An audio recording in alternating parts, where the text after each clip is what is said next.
TV1.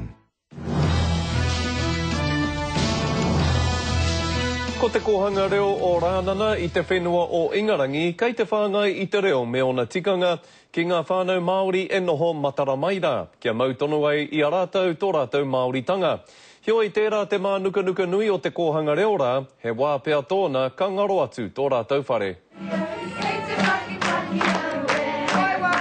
Ki te titiro atu ki te whakarongo, he kohanga noa tēnei.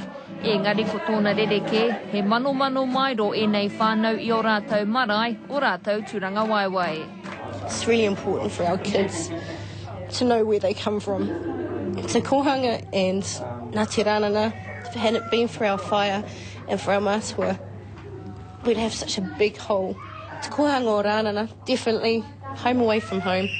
Neki atu I te koutou a Kelly Pulliston e noho ana ki Rānana.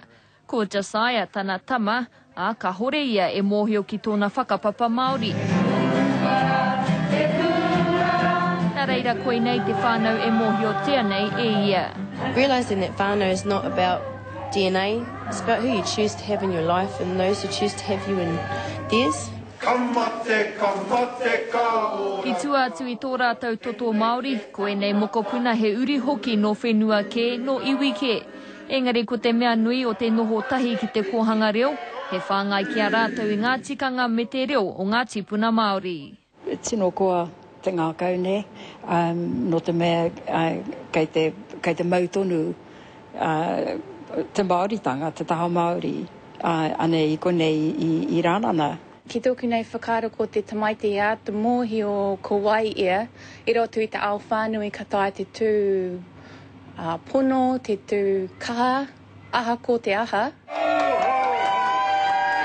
Aha kua he rā hari kua tēnei mo te krihimete, kei te wangawanga ngā mātua ki te whakapai, te rā pia kapanaia te kohanga me Ngāti Rānana I tēnei whare o New Zealand House, I raro I ngā whakarite ngā hau a te kāwanatanga o Aotearoa. Te kaumaurua tau te kohanga reo o Rānana e whāngai ana I te reo ki ngā whānau Māori kei Rānana e noho ana.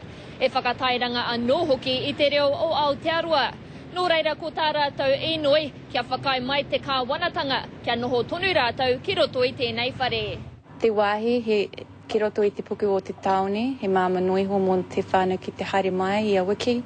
Nā te mea kore mātou he pūtea mō tētahi atu wāhi. Hopefully when things are being discussed, not when things are decided on, then they might spare a thought for us. We might, be allowed to offer our point of view. Engari mo tēnei wā, ka anga whakamua tonu te titiro a te whānau o Rānana, kia tau noa tēnei take. Irina Smith, atu I Rānana, te karere.